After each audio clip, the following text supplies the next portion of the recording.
What's going on, Ronin? In this video, we're talking about the Lost Ark launch plans they got coming on. It is upon us now. February 8th is when the head start's going to be, and they released their full notes on what's changed from the closed beta up until now. So let's go ahead and jump into this. Before that, if you're new to the channel, welcome to the channel. And if you like MMOs, feel free to hit that subscribe button, because that's what we do on this channel is MMO RPG content. I'll also be streaming Lost Ark Friday, Saturday, and Sunday.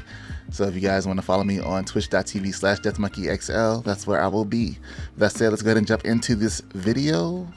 It's looking like we have some game content here for the user experience. It says, thanks to the player feedback on the new prologue experience during closed beta, they've added an additional Welcome Challenge feature. The Welcome Challenge helps guide new players through a subset of optional missions. Initial missions will support and teach players game mechanics and increase in complexity as you move into later areas of the game. It will be visible after reaching Pride Home with a new character. They've made updates to the character and roster, which is increasing the level cap to 60 up from 55, which it was in a closed beta, and each level earned after 50 is going to grant the player additional skill points. The roster level cap has increased up to 250. It was only 100 in closed beta. Roster was previously called Expedition level. They removed the Summoner and added the Sorceress subclass, which we already knew. For dungeons and raids, they've added 3 new continents, Yorn, Phyton, and Punica. The respective field bosses have been added to those regions.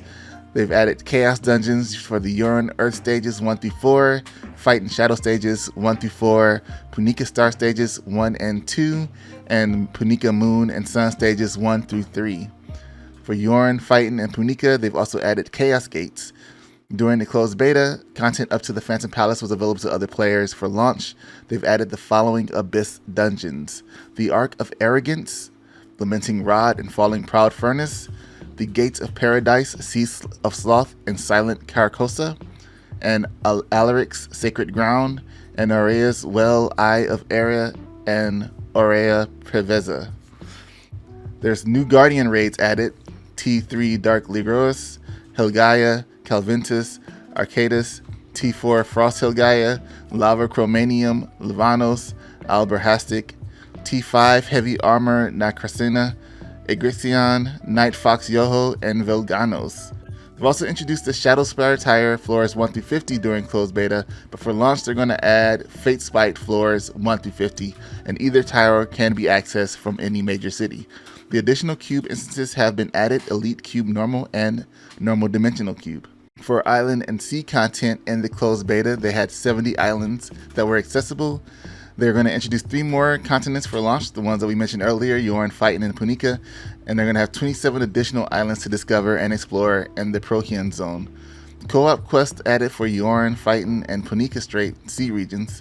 Sea gates have been added: the Gate of Earth, Endurance, and Guidance, and then there's additional ghost ships added: the Phyton Ghost Ship and the Punica Ghost Ship. There are scheduled activities coming up. Players can check for 4 types of content through Procyon's Compass, the widget that displays active content, or by accessing the calendar in the top left of the HUD or HUD for the full schedule. Activity times are based on the local time of the server region. Now, if you drop out or leave the area while participating in these activities, the reward counter will not increment, and you will have another chance to earn a reward. Field bosses, Chaos Gates, and Ghost Ships. Following the day of the week schedule, the Field Boss, Chaos Gates, and Ghost Ship activities will take place every hour between 10 a.m. until 5 a.m. on the next day. You can participate every hour, but you will not get any additional rewards once you've exhausted all opportunities to receive rewards. The limits are 1 reward per day for Field Boss and Chaos Gate activities. The opportunity to receive rewards will reset every morning at 10 a.m. UTC plus 0. So you have to figure out what that is. 1 reward per week for Ghost Ship. Opportunities to receive rewards will reset on Wednesday at 10 a.m. UTC plus 0. Adventure Islands. Following the schedule listed on the in-game calendar, the same Adventure Island will unlock 3 to 4 times a day. On weekends, a total of 2 groups of Adventure Islands will appear within the schedule. Example: Ghost Whisper Island, Lagoon Island, and Snowpang Island times 3, and Monty Island, Harmony Island, and Phantom Wing Island times 3. Adventure Island has 2 types of rewards: permanent rewards, which are island tokens and skill runes, which are obtainable once per roster, and repeatable awards, gold, silver, card packs, and pirate coins, which can be attained once a day per roster. For the Stronghold content, Stronghold Knowledge Vault has been added. With the Knowledge Vault, you can take progress that has already been experienced on one character and transfer it to a different character on the same account. You can use the Knowledge Vault by completing the following steps. Complete the Stronghold quest first steps, progress a character to level 50. Complete North Vern's main quest, Elin's Gifts. Complete the Nothing is Impossible for Sykin's quest offered by the Stronghold's Butler, Adeline. When receiving knowledge transfer, you can only transfer knowledge from one continent at a time. Transfers go in order of the storyline starting from North Vern. Once knowledge transfer has begun, you cannot cancel. You cannot do instant complete either. Characters receiving a knowledge transfer cannot use Power Pass, and Knowledge Vault will be available for North Vern up to fighting. In the Gear and Tier section, they've updated Tier 1 up to Tier 3 progression support.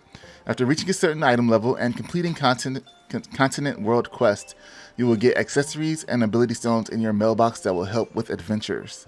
The older progression support chests will no longer be given. For easier progression, there will be various effects to aid on honing for each tier. Tier 1, 100% success for Tier 1 gear, level 1 through 15 honing. 2 level increases when succeeding Tier 1 gear level 1, 3, 5, 7, and 9, and 11 honing. 20% decrease in XP required for Tier 1 gear level 1 through 15 honing, and 100% decrease in cost required for Tier 1 gear level 1 through 15 honing leap. For Tier 2, 100% success for Tier 2 gear level 1 through 15 honing, 2 level increase when succeeding Tier 2 gear level 1, 3, 5, 7, 9, and 11 honing, 15% decrease in XP required for Tier 2 gear level 1 through 15 honing, 100% decrease in cost required for Tier 2 gear level 1 through 15 honing leap. For Tier 3, there's a 20% increase in base success rate for Tier 3 level 1302 gear level 1 through 15 honing up to 20%. 30% decrease in XP required for Tier 3 level 1302 gear level 1 through 15 honing. 50% decrease in materials and cost required to Tier 3 level 1302 gear level 1 through 15 honing leap. 20% increase in base success rate for Tier 3 level 1340 gear level 1 through 15 honing. 60% decrease in XP required for Tier 3 gear level 1340 for level 1 through 15 honing. And 60% decrease in materials and cost required for Tier 3 gear level 1340 gear level 1 through 15 honing leap. Events and rewards. Similar to closed beta, they'll be running an attendance bonus event at the start of launch. Adventurers will be able to claim various rewards each day they log in. Now, there have been some improvements made to the quality of life and some new features which we're getting ready to jump into. The improvements made in support of player safety, including reporting messages and entity names. They've updated the guild menu UI. They've polished and updated the store UI. They've added the ability for users to add an account similar to adding their roster as a friend and display which character they're currently playing on. Friends lists are no longer locked to characters. Added the ability for players to display themselves as AFK and provide a message to other players attempting to interact with them. They've integrated presets. Integrated presets have been added, allowing players to create presets that consist of a variety of feature-specific presets, cards, skills, gear, gems, and more. And Direct 11 support has been added as the default setting. A player can switch to DirectX 9 if they feel their performance is affected, but once in game, you press escape to go to the main menu, click the settings gear icon, and go to the video tab, and you can toggle it there, DirectX 9 or DirectX 11, whichever you want. Now for the new features. 15 playable classes are included.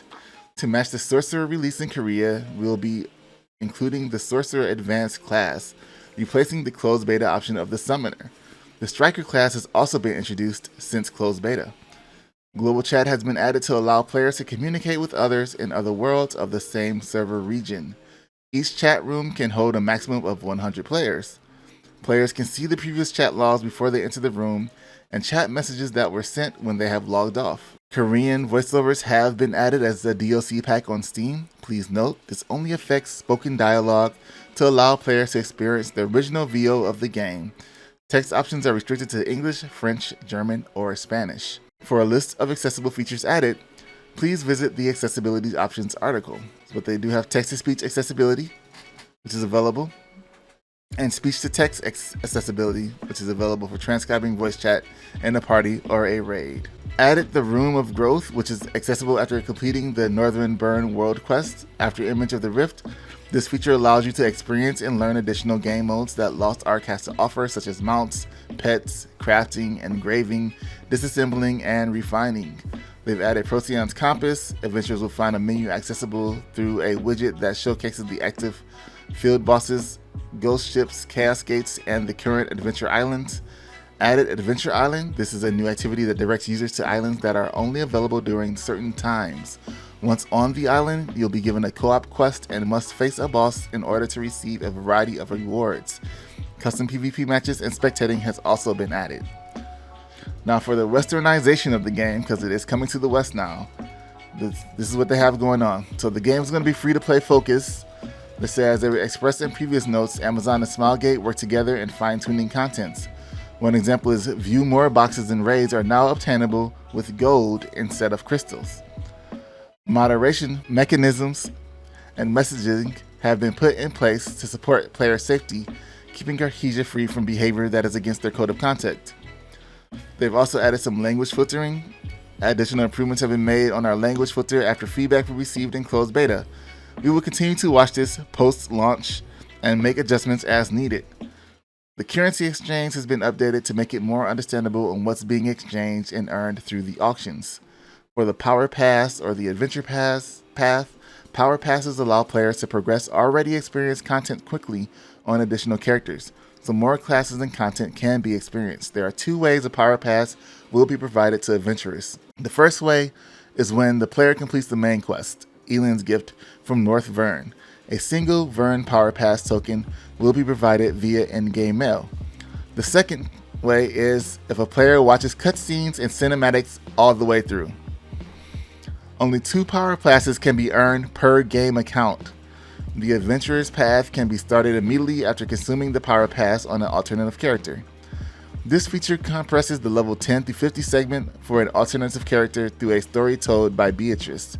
It will guide you on the essentials and progression specific to your class, allowing you to relive the content quickly through the new character. Completing the Adventure's Path quest chain will equip your character with the gear appropriate for Vern content. Now for the store. Post-closed beta, we collaborated with Smilegate RPG in fine-tuning products to accommodate the market of Western players. The full store will be open starting at early access, including Mary's Secret Store, set with its own schedule. Crystalline R will be available at launch and is the exclusive premier service for the Western users. This service allows adventurers to enjoy an array of convenience functions.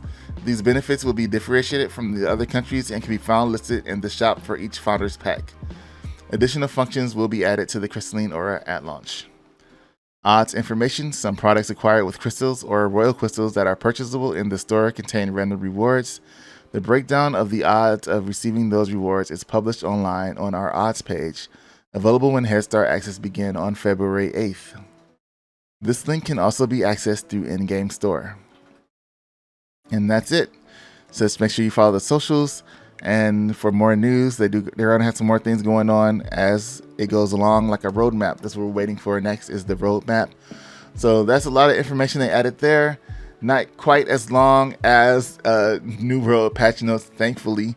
Only 14 minutes. They kind of go through there kind of quick, but I am excited to jump into this game. Like I said, I'll be there Friday, Saturday, and Sunday. I'll be hopping on tomorrow to make my characters, and then maybe we can get some kind of playthrough. We'll see. Until then, until next time, guys, thanks for watching this video. Lots of cool stuff happening with Lost Ark. Lots of hype behind the game. A lot of events happening this weekend with the Legends of Lost Ark. It's gonna be a cool time. Make sure you hit that subscribe button and that like button, and I will see you guys in the next video. Peace.